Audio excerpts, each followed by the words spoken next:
Welcome to the Shift podcast. This podcast was recorded on the traditional territory of the Anishinaabe and Haudenosaunee people. The creators of this podcast recognize that we are all treaty people and we accept our collective responsibility to each other and to reconciliation as we work towards an equitable, inclusive, and accessible campus for all.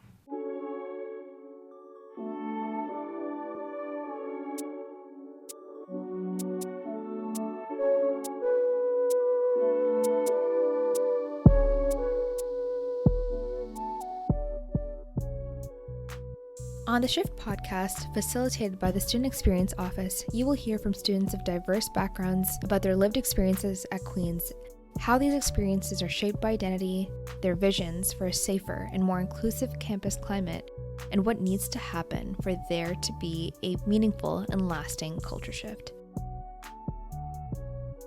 Then it's kind of like putting a fresh coat of paint over a really cracked wall. We can't fix the systemic problems at Queen's without addressing it in education. And I think that's something that the sooner you kind of embrace, the more ready you'll be to tackle all of those challenges. And me getting in this door is going to prevent other people like me from having to make those sacrifices. I'm here to make that door stay open for other people like me. Listeners will also learn about resources that exist for equity-deserving students at Queen's and hear tips for where to find community and support. This podcast is part of the Queen's Shift Project, a collection of initiatives aimed at creating a safer and more inclusive campus culture for all students.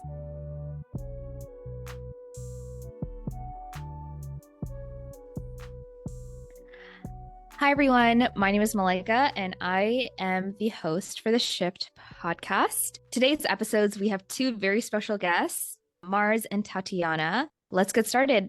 Yeah, absolutely. Hi, I'm Tatyana. I'm in my third year as a sociology student doing one of Queen's 4 credit certificates in global action engagement. And I'm excited to be on the Shift podcast to talk a little bit about being a first generation low income student and the resources here at Queen's that can support you. Hi, I'm Mars. I'm a second year gender studies psych joint honors. I work at the Yellow House as a sexual and gender programming assistant, as well as at the Student Experience Office and Human Rights and Equity Office as a lit facilitator. My main interests are in queer joy, trans joy, and overall queer mental health. Let's start with why did either of you choose Queen's? And let's start with you, Mars. Yeah, great question. I chose it because of the great education, obviously, lovely programs, but my main thing was just the sense of community, like the space, being by the water. I went on a trip in grade 7 to Kingston for a summer vacation, and we spent a week here, and it was just amazing. Like, we got to see the festivals on Princess Street and everything like that, and it was just, it just felt right. And then years later, when I was applying to universities, I applied to Queen's and stuff like that. And Queen's was my first choice. I really wanted to go there. But financially, it made more sense to go to a different school. And I was actually going to click the accept offer button. And I thought, you know what? I'm going to wait a day. And I ended up choosing Queen's instead. I made a very big decision because one day I was just procrastinating clicking the accept button. And I'm so glad I did, because Queen's is a great place to be. Wow, that is really nice. And honestly, that journey, I feel like resonates a lot with people. So Tatyana, what kind of went into you choosing Queen's? Yeah, you know what? It's a really interesting story that I think actually also kind of relates to what Mars said, because similarly, it financially made sense. I'm from Ottawa. It would have made sense for me to go to Carleton or Ottawa U because I would have been able to live at home, and I would have been able to save money, find a job there, continue to live with my parents, build those relationships better. And then one day I decided, okay, I'm going to take a jump. I'm going to do an adventure. And then I picked Queen's, and it was actually very similarly that I was procrastinating, figuring out where I wanted to go. Because all my life, the expectation was that I would go to university. I was getting good grades, and my parents kind of always had that dream set out for me, but it wasn't kind of until my senior year that I realized, okay, that's their dream, but is it my dream? And I realized that it wasn't my dream to stay at home and to go to Ottawa U and just kind of like to stay where I'd always been. That if I was going to be the first person in my family to go to university, it was going to have to be something that I really wanted to do. And then I looked into Queens because my best friend said, "Oh, there's this city. It's Kingston, and the Queens is there." And it was her first choice. And a lot of people told me that don't make a decision like that based off of where your best friend is going. But honestly, I kind of did, and I don't regret it at all because I wanted, if I was going to go on an adventure, it had to be somewhere where I had a support system because it was so intimidating that no one in my family or really anyone around me other than my best friend knew what it was like to go to university.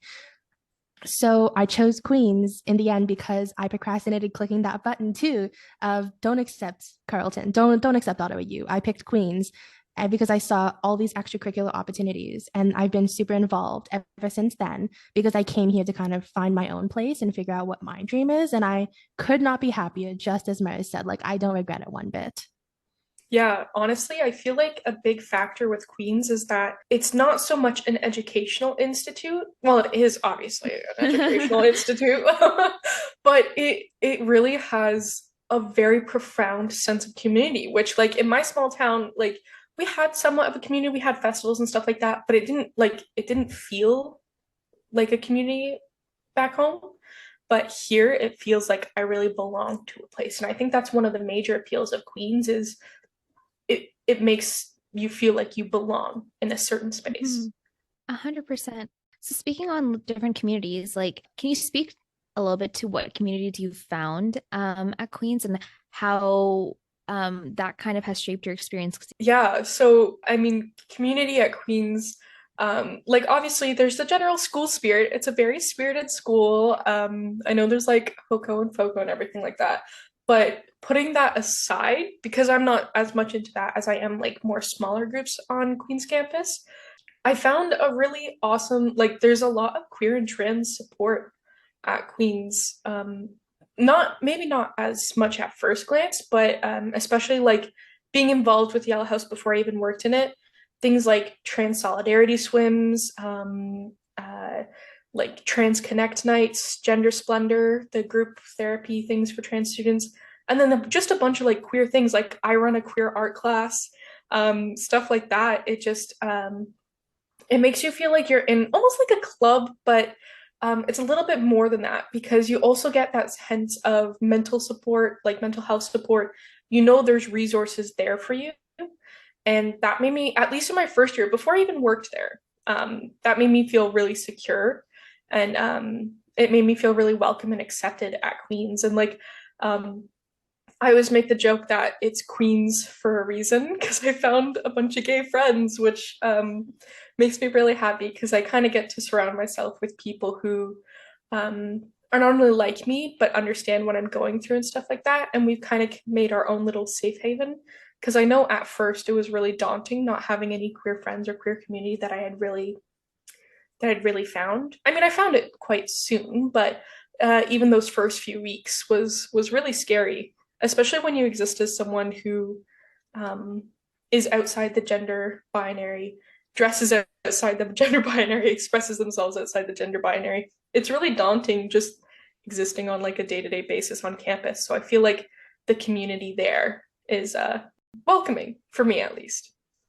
Right. I guess what you're talking to is a little bit about that community like connection and the fact that you're able to find something that resonates with you. And even though it did take time at the end of it, now you felt more secure and more like seen and supported through the different initiatives that were available at Queens. Is that correct, Mars?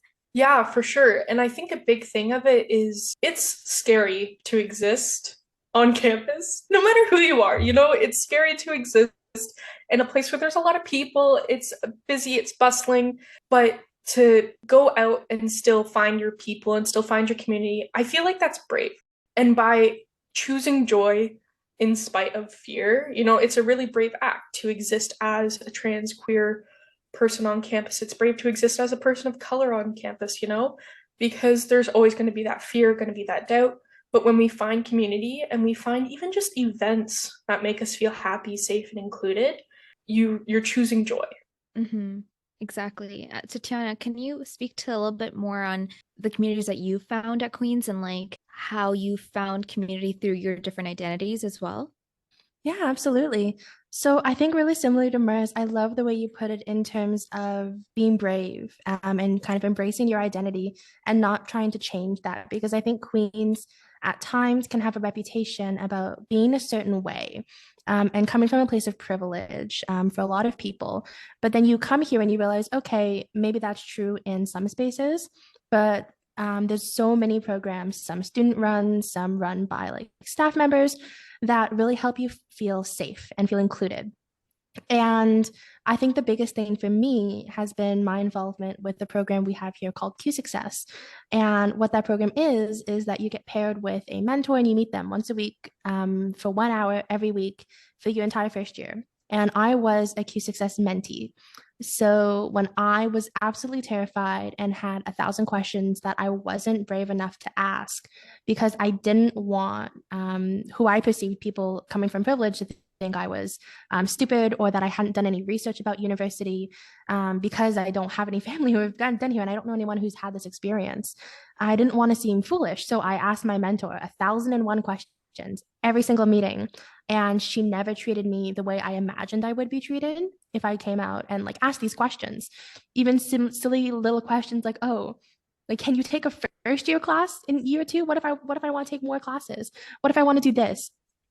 How do I get to Booster Juice? Like I had all of these silly little questions that I felt I wouldn't be accepted if I asked. So I asked her and she answered every single one. And she was the most patient person. And she really inspired me that even though I didn't get involved in my first year because I didn't feel brave enough to go and seize out opportunities because I didn't feel like there was space for me. Being like a low income first generation student, I hadn't yet had a part time job because I was so focused on academics to get a scholarship to come here that like there wasn't space for me. And then she inspired me to become a mentor.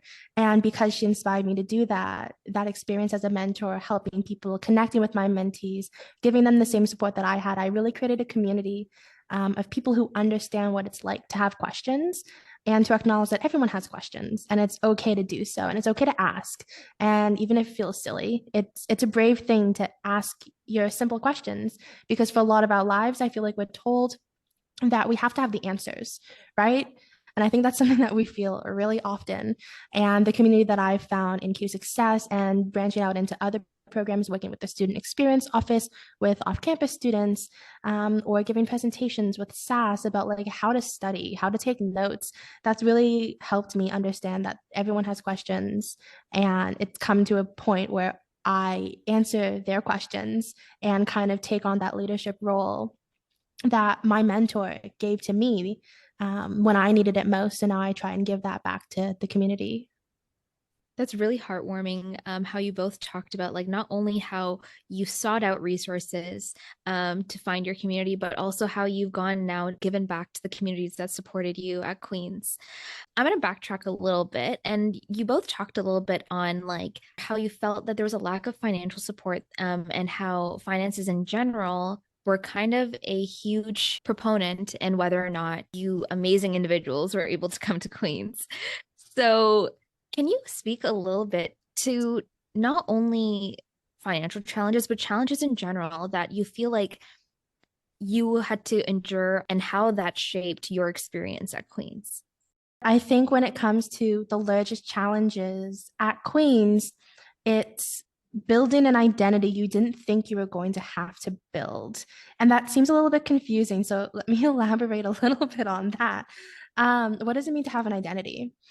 And coming right out of high school, I know it's a little bit cliche, but you make all of these decisions when you're really young and you really don't know who you are. You're 17, applying to university, and you have no clue what you want to do. Even at 20, I feel like I've got it figured out, but I know I don't. In 3 years, I'm going to be like, she had no clue. She didn't know what she was doing. Um, and what ends up happening there is that the biggest challenge is you get placed in a system like the university system, the education system, whatever it is you want to kind of apply that label to, but you get placed in a system that expects you to know what you want to do and that you've already got your identity figured out. And then you come here and you realize, okay, everyone else seems like they have it together. Why do I feel like I don't? Why do I feel like I'm unprepared to face these challenges? I feel like no one else is facing these challenges. And I think isolation, to answer your question, Malika, is probably the biggest challenge for first year students. It's feeling isolated. Maybe they're not physically isolated. You're on a residence floor, likely with hundreds of other people. Of course, you're not isolated. Of course, you may not be lonely in like a physical sense. There's people there. But in an emotional, identity, mental sense, you can often feel really isolated. And that's really challenging. And I think that challenge only gets worse when you start dealing with issues in terms of like financial issues, because you feel like maybe you don't belong, you don't have the finances to come here. Maybe you're living paycheck to paycheck, or you come from a family that's not supporting you because they don't have the money. So you're relying on government funding, or you're working your butt off to kind of try and get your scholarship renewed, because if you don't get a scholarship, you can't come to Queens. And I think that's even further isolating, because a lot of Queens students tend to be here from a position of privilege, as was kind of mentioned earlier. And I think that is true to an extent. But then you find a community, whether it's through mentorship, whether it's through, like Mars, you said, like through Yellow House events, finding a community there that you find other people who are similar to you. And once you actually start to share your experiences with other people and you start to build strong relationships, they start to open up to you, and you realize, okay, maybe I'm not the only student on OSAP on my residence floor. There's 5 other people, and they come from a similar background from me and can acknowledge my experiences. And breaking into an identity that you feel is your own, as opposed to what the system tries and sets out for you, is a challenge. But breaking through that also helps you break through the isolation. So I think on the topic of privilege, I think it's important to know that a lot of us walk with privilege every day. That could be your gender, that could be the ability that I'm able to speak English, the ability that I'm able to 100 other things. I'm a commerce student. I'm able to access some of the best networks in the country. But it's important to note that privilege only becomes negative when one is willing to keep the benefits for itself, when one is not able to propel it forward for the community and use those connections to help others. But Mars, what's your take on the distinct challenges that you've had to face on a personal and systematic level? Yeah, so on campus challenges, or just general challenges in university, um, especially in my first year, it was kind of negotiating between the identity of who I was and the identity of who I actually am. Because when I came on campus, I changed everything in my classes to like my actual name instead of my legal name. And it was like the first time I was in an environment where I was 100% known by my actual name. I mean, in the last semester of high school, I did try to use my name in school, but it was kind of difficult because I had to be very careful because my parents would get my report cards, parents would get calls home, stuff like that. So I had to be careful in what spaces I could be me. But suddenly I was on campus, I was me all the time. And then it was kind of isolating in the fact where I felt like I was two people, where I felt like I was someone completely different on campus and almost an imposter because I was actually living who I was, but I felt like I was abandoning my family by being who I was and not sharing that part of myself with them. So it was really difficult, like being on campus, being like using my name and everything like that, and then coming home and not being who I was.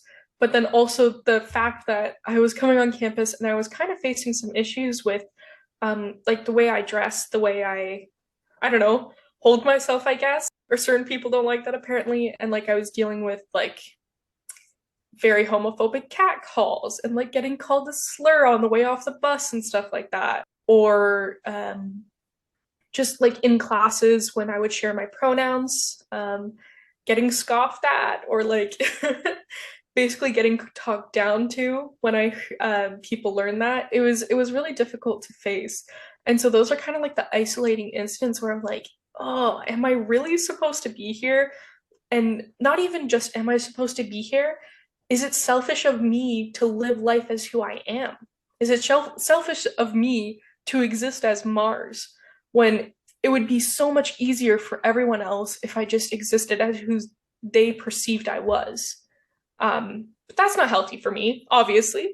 it's not good for anyone to not exist as who they truly are. So that was the challenge, negotiating with myself to um, let myself know that it's okay to be who I am. And I think finding those groups on campus, finding community on campus, that's what helped me solidify, okay, I'm okay as who I am. And then I actually eventually came out to all my family in June. So I'm full-time Mars now. Yay! Congratulations. But yeah, so that's why finding those communities and finding people who understand you, are like you, um, and who like you, right? Is really important because then you learn you're not alone and that you have every right to live as who you are. And it's better if you live as who you are, and people will celebrate you for living as who you are. And you can do things for other people by living as who you are. I couldn't give back nearly as much as I do if I hadn't taken the leap to be who I am all the time. Now I get to share that with other people, and I get to help other people feel more comfortable existing as themselves on campus. And that's my favorite thing ever.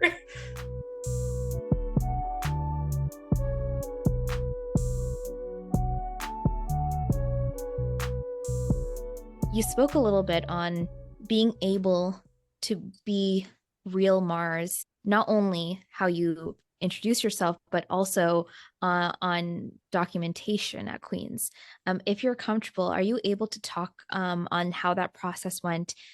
Yeah, so that's actually like I had a really tough time figuring out, especially before I was connected to the Yale House. I was like, do I put my actual name on assignments or am I required to use my legal name? Because I have on Solus, my legal name is for all my financial stuff, but my real name is on like my classes and stuff like that. And then when I'm in Solus, it says welcome Mars. When I'm in this, it says welcome legal name.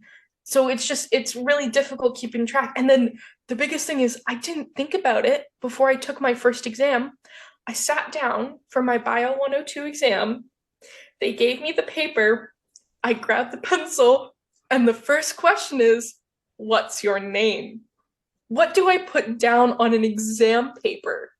Because they have my student number, but my student card says my legal name. If I write a different name, because they went and checked all our student cards for our name, and then to check our faces, like we had to take down our masks because it was when we were masking in exams. And I was like sweating, like, oh my gosh, I'm gonna get kicked out of the exam. I was like shaking. I was like, oh my gosh, this is the first question. This is the easiest question on the exam, and I don't even know what to put down. I ended up putting down, I put my legal name on the Scantron, and then on the paper, I put legal my name, so Mars, and then in brackets, my legal name. And so I was like, oh my God, they're not gonna grade my test. I'm gonna fail because I put my actual name on it. I didn't fail. Everything was fine. They go based off your student number. Your name is an oversight. So, I mean, double check with your professors, anyone who's listening, if you're really confused. But that was the scariest thing ever, was walking to an exam realizing, oh my gosh, because my name is different on different things. What are they going to look at? Is my stuff going to get marked wrong? Is my stuff going to get lost? But it worked out. Honestly, I have to say though that like as a student going into exams, like what you were in first year last year, that is like an entirely like very anxious and stressful situation that you don't need on top of walking into a bio exam. And I know it may be like a relatively new concern, but it's something that should definitely be factored in because I can't imagine going through that on top of trying to remember the different proteins in a cell. Like I don't Yeah. want to.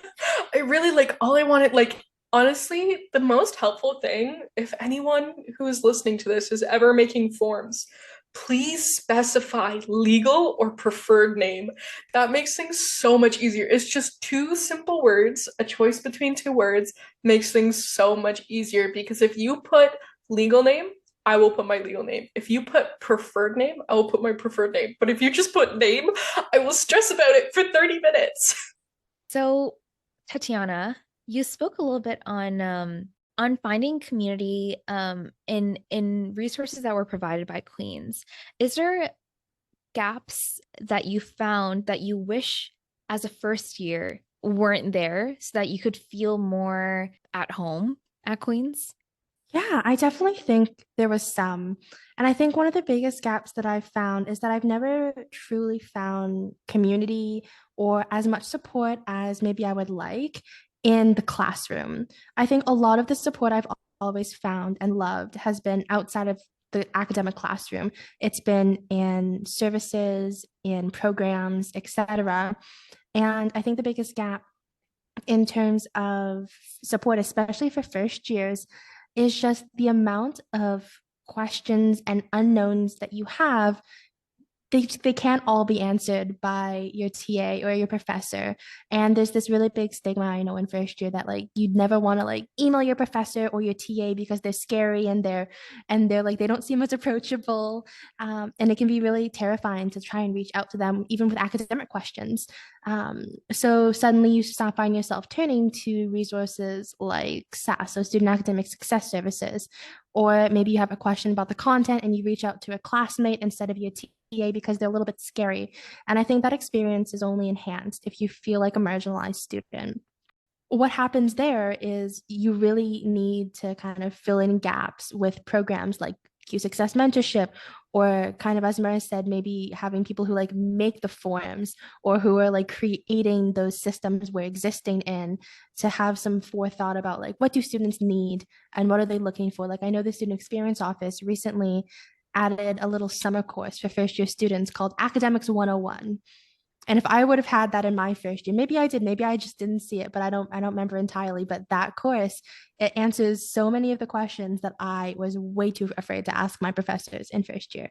And that is just so helpful. Definitely, definitely go to office hours. Go. You definitely will need support. So go through your lecture notes and be like, I didn't understand this. Why did the textbook say this? Why is there a difference there? And make those connections with professors and the TAs because they are where you want to be. Even if you just want to succeed in the course, even if it's a mandatory course and you just need to get an A or just need to get a B, guess what? They definitely did. Otherwise, they wouldn't be a professor or TA. So make sure you go to office hours and access those resources because they're there. And in general, there's a lot of other resources such as SAS. They will look at your like timetable and make sure you have capacity for things. They'll identify your extracurriculars. They'll read through your assignments to help you word things better and edit things. Like those resources are out there for people to succeed, especially if you're coming into Queens with maybe not as many like networks or connections. Even how Mars was talking about, like coming from a relatively small town, you might not be able to find the community or a lot of people that resonate with the same identity or the same communities that you are from.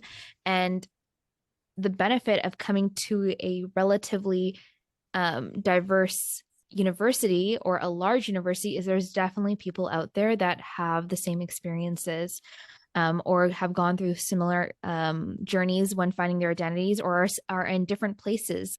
Yeah, absolutely. I think something that you mentioned that I find so important is reaching out to the people around you. And I think if you're scared to reach out to maybe like a professional staff member, like a professor or someone in an administrative office, that like you mentioned, like reach out to your dons, get a mentor, reach out to people on your floor, reach out to upper years that you see even just around campus, because I was shocked when I came here to find out just how willing to help so many upper years are. And I think that's something that the sooner you kind of embrace, the more ready you'll be to tackle all of those challenges, because there's thousands literally of upper year leaders at Queens, whether they're in a mentorship role, whether they're volunteering for a program giving presentations, whether they're over at health promotion, making TikToks. Literally, they're everywhere and they're so willing to help and they're so kind. And that's how I got through my first year and got inspired to do things.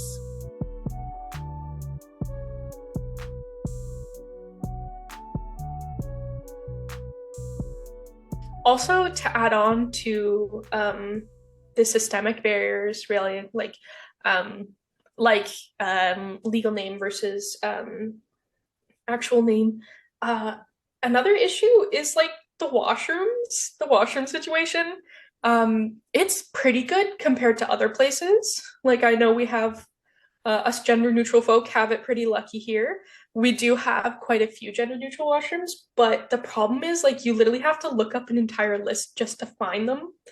And it's very difficult to find them most of the time. And then most of the time when you do find them, they're really gross. So it's things like that. Like often the gender neutral toilets are just kind of shoved in wherever they can go. And same with accessible toilets, because oftentimes the accessible stalls, like washrooms, are just made into gender neutral washrooms because they were gender neutral washrooms in the first place. But they're just the ones that are accessible. So not only are gender neutral people in their washrooms not really having like proper washrooms or like dirty washrooms or compromised washrooms where people like they're not safe. It's the same thing for people with disabilities or accessibility needs. So there's two whole groups of people. I mean, I'm sure there's more people who this affects. So that's always fun to figure out and navigate. And I think that's something that we didn't touch on at all, is that like when you come from a diverse background, you often have to take the mental and physical labor and the added time and the added stress and pressure of not only advocating for yourself, but following through, creating plans, creating agendas, meeting with individuals, signing forms, especially if you don't have connections with staff that could, I guess, help speed things along. But in your individual experiences, what do you think is needed to create that culture shift, right? Not only from a systematic and policy level, but from the actual interactions with peers and the actual practicing of those policies as well. I think part of it is, I think it's twofold, really, in my mind. I think people from marginalized positionalities need to make the education and resources. And honestly, like putting out that content, putting stories out there is also kind of cathartic. I think that people who want to be doing those things and are passionate about those things, they should be putting them out. But the thing is, as much as it's really awesome that we're able to make content, people put content out there and stuff like that, it is ultimately up to those who don't have those marginalized perspectives to educate themselves. Self-education is huge. And the issue is a lot of people don't even know they need to self-educate. Because if you think about it, like, I mean, I do lit facilitation. So lead include transformation or transform. It's basically, it's it's a program where we teach student leaders how to be inclusive in their leadership and what to look out for, how to actively resist oppression in everyday scenarios, stuff like that. But a lot of people don't realize, like when I talk about, for example, the pyramid of white supremacy, they don't realize that certain things build up certain other things, or they've never heard of intersectionality, which is the intersecting methods of oppression. So like if you are, for example, a woman and you're also a person of color, you have not only the struggles of sexism and racism, but those struggles are combined and actually exacerbated by each other to make an even a unique experience. Oppression is not just the sum of its parts when you have multiple marginalized identities.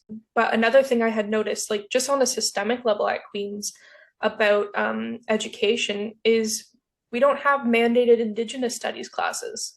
My sister, she goes to Lakehead and she has to do one every single year that she's there. She has to do an Indigenous studies class. We don't have anything like that. We don't have any mandated classes specifically for any marginalized identities or intersectional identities. So I think there should be like a mandated, in order to complete your degree, like a first year class where it's similar to a gender studies class where they talk about intersectionality, where they talk about Indigenous identities, they talk about Indigenous struggles, especially if we take the time to do land acknowledgements and always put land acknowledgements, like in most people's emails who are professionals have land acknowledgements and there's stuff like that. And like on the Queen's website has land acknowledgements, but we're saying these land acknowledgements and we're not teaching the students about the history of where Queen's comes from, what Queen's has done that has been problematic in the past. It's important to teach the negative history of queens and the things we've done wrong in the past so we can recognize how those might affect our perceptions of education now and how they might have affected the system of education currently. Queens didn't used to let women in, didn't used to let Black people in. There was a whole bunch of barriers. There was regular discrimination, and that kind of history is lost on a lot of students. A lot of students don't know anything about that. And I think it's really important that as a university, it's well and good to recognize and put out statements, but if you're not actively trying to educate your students on the most basic things about the university, then it's kind of like putting a fresh coat of paint over a really cracked wall. We can't fix the systemic problems at Queen's without addressing it in education.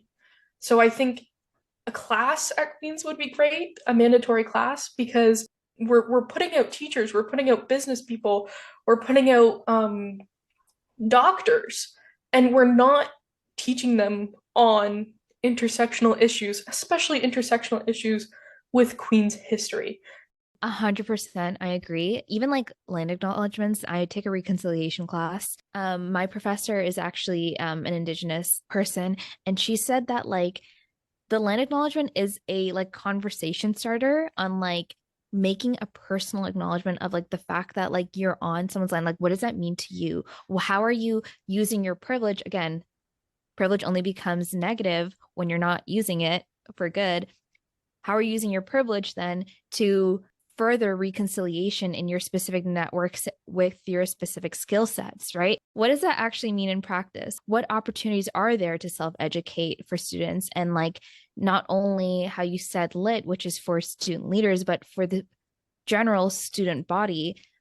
So yeah, I think your point, especially about land acknowledgements that you made, was a really important one because, and this is one of my favorite things about some of the programs at Queen's that have made a really good step in a positive direction.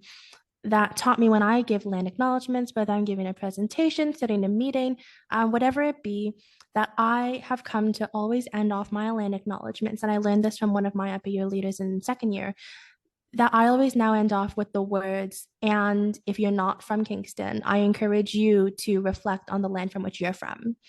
Because I think that encourages people to begin self-reflection and to begin that process of self-education. Even if you're just going to go to that map on Google, that Queen's always like links at the bottom of every presentation. That's the map of Canada with which Indigenous territories cover which cities, which areas. Even if that's all they do, it's at least a step in the right direction. And in terms of self-education, I think there are a decent amount of opportunities on Queen's. What I find that is a good opportunity for self-education in this realm is at Queen's, if you're in quite a few of the different arts programs, from gender studies like you were, Mars, from sociology to global development, even sometimes philosophy, you can take a lot of classes as option credits or as your electives to kind of explore those topics. So I know up until this point, I had done the numbers recently that I think up to this point, I've taken about 6 classes that have discussed Indigenous rights, intersectionality, and those have been really helpful to encourage me to explore topics that I'm interested in while exploring those important topics. And what I mean by that is that in order to encourage people to become educated, to self-educate on these topics, to avoid placing the burden on the marginalized individual, they must also have an interest, have a desire, a will to do that. You can't force every single person to self-educate because then it's not quite as meaningful as you want it to be. And because these topics can be so heavy, you want them to have a will, like a vested interest in doing that.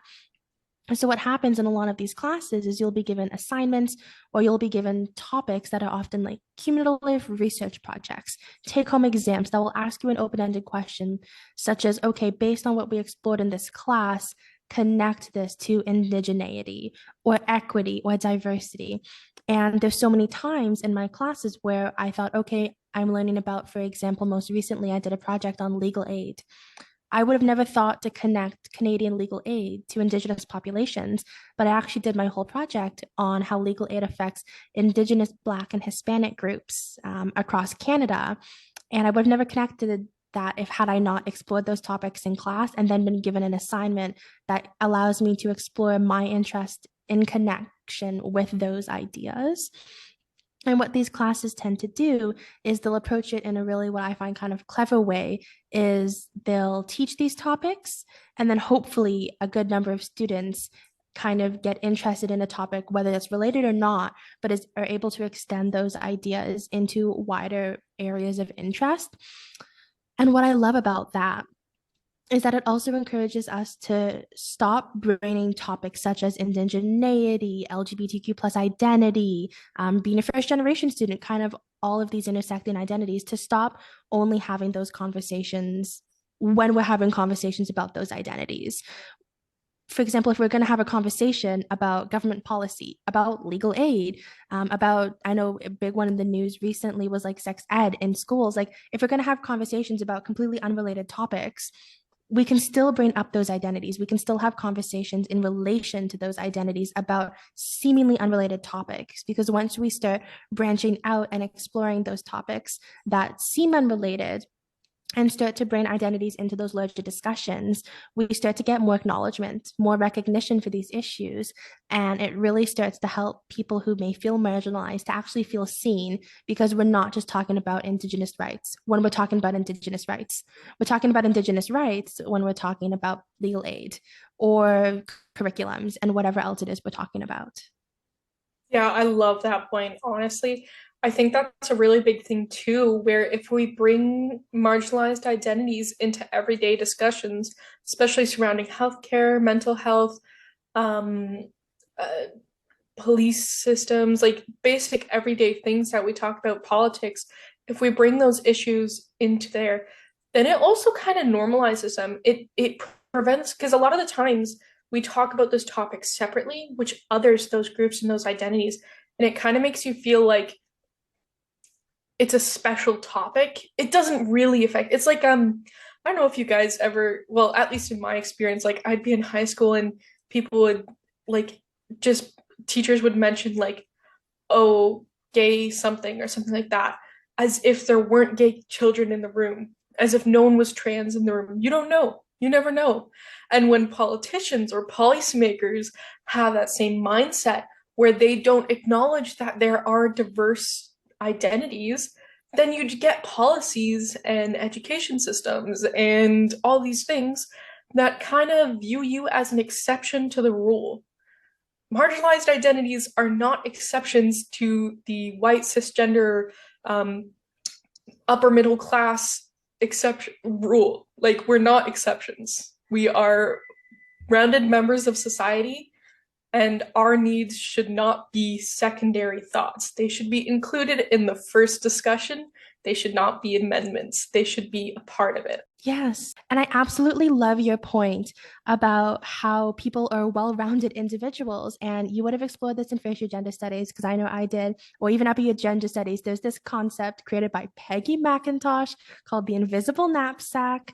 And it's all about how everyone has privileges and everyone has disadvantages, or you likely have disadvantages. And what happens there is we kind of get lost in always othering disadvantages. And I loved your analogy of feeling like people are talking about your disadvantaged identity, yet it feels like they're not talking to people in their room. It kind of feels like we were talking about earlier, that they're just checking boxes. To, yep, I talked about being LGBTQ in my class today. I checked the box that I talked about low income students, but they're not feeling like they're in the room. And that discussion on privilege is so important because, like you were saying, Malika, as soon as we acknowledge that privilege exists, we can start to wield it for good, for lack of a better term. And that's actually something I've been talking about in one of my classes called Racism and Health. And it's literally all about when you acknowledge privilege, you can begin to dismantle ideologies that you may not have known you had, that were unconscious up until that point. And as soon as you do that, you can begin to use those efforts for good. You can begin to self-educate. You can begin to have conversations with people in the room instead of talking to people in the room. You can begin to ask for their experiences, ask for their input. And I think that's something great that the Shift podcast does. And it's not talking at people. It's not telling people, okay, this is how it is. you're talking to people in the room, you're interacting with them, and as soon as you start to hear those experiences and hear those perspectives, you suddenly have this massive wealth of information in front of you that you can use to kind of dismantle oppressive systems around you. 100%. And like a huge portion of that is the fact that like inclusivity has to be inclusive. It can't be it can't be the first or last slide or a dedicated lecture. It has to be embedded throughout everything. And like Mars is snapping right now, but 100%.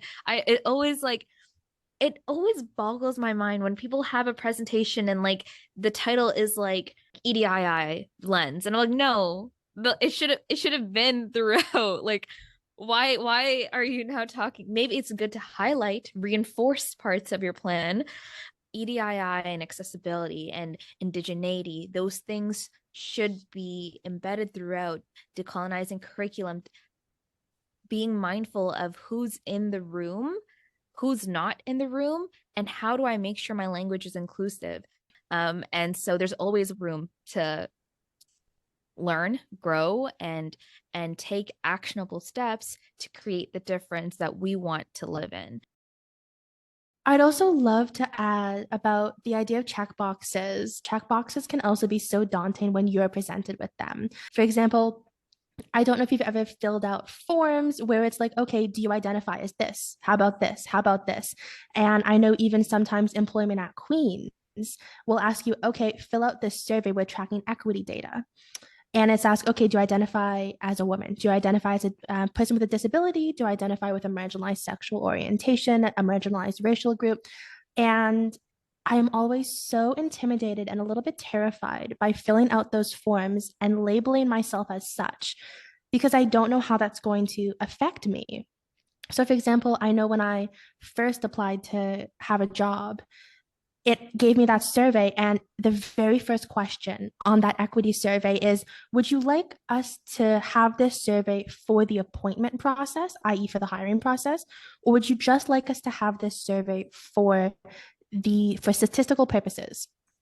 And I checked for the appointment process because I didn't want to be given a job not of my own merit. I didn't want to be given a job because I'm first generation, because I identify as a racial minority. But I also didn't want to not be given a job because I didn't check the box.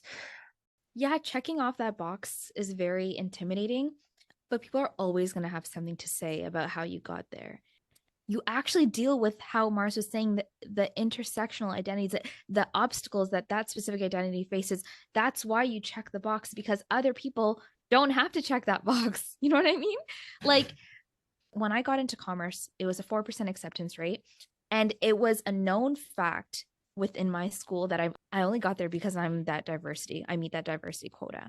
And do you know how demeaning that is to like the work that I've put in? I was an IB, I wrote multiple research papers, and no one understood. Like I think I was the only one in the history of my school to get to this program. And so something I'm going to push back a little bit on you, Tatyana, is that like you deserve to be there. A, okay. B, no one else has to deal with the obstacles you're checking off. That's why you check it off. And C, what other people think of you is none of your business. Exactly. Yeah, I was just gonna say, and a lot of people don't realize the reason there are diversity hires or whatever is we need to be in that room. We need to be there. Who is going to think of us if we are not thinking of us, if we're not supporting our communities, if we're not uplifting other communities? It's not fair for anyone to ever say, you only got there because of this.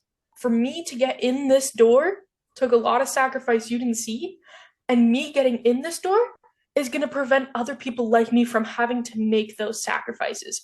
I'm here to make that door stay open for other people like me. Every single time people with marginalized identities get accepted into that program, get the job, write that paper, exist in spaces, they make those spaces better. And they make those spaces more accessible, more attainable, less daunting for other people. Every single step you take as a marginalized person enables another person to take a step a little easier. And that's what we want for our communities. And so for anyone like to say, oh, you only got in because you're a diversity hire. I got in because I'm bringing something to the table that you can't bring. I think we've already been doing this throughout our conversation, but what's one piece of advice that you will give to incoming students, and what's something to encourage incoming students who might be listening to this podcast? My piece of advice to first year students is that you may come from a background where you or the people around you are used to hearing that some things just aren't possible. So whether you're a first generation student, whether you're low income, whether you're LGBTQ, a racial minority, have a person who identifies with a disability, university is a fantastic place to change that mindset. Whether you take a chance going to a club, apply for a job that you didn't think you were going to get, a lot of that is just the voices of our past telling us we can't do it, when in reality we can. So my best piece of advice is to take a chance on yourself. And even if it doesn't feel right, do it anyways, because it's much better to try something that you think you might regret than cliche, I know, than to regret not doing it. That's amazing advice. I love that. My final parting wisdom really is, it's not so much advice as it's just something to remember, especially coming in as a first year, is that there's a space for you. There are people who will love and support you. There are people who are going to celebrate you for being who you are. And that takes time. And it can take a week, it can take a day, it can take a year, but you will find your space. And there is always space for you. And never be afraid to live out loud as yourself at Queen's. I am not going to even bother repeating that. You heard it first from Tatyana and Mars. Thank you guys so much for coming on and speaking on so many different things. And genuinely, Queens is so lucky to have two amazing individuals like you guys.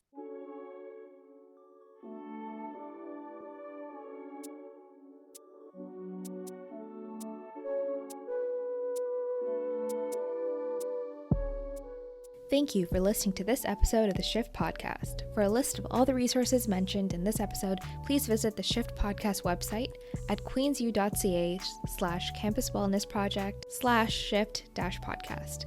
If you'd like to get involved in the Shift Podcast or have questions or comments in general, feel free to email us at queensshiftproject@queensu.ca.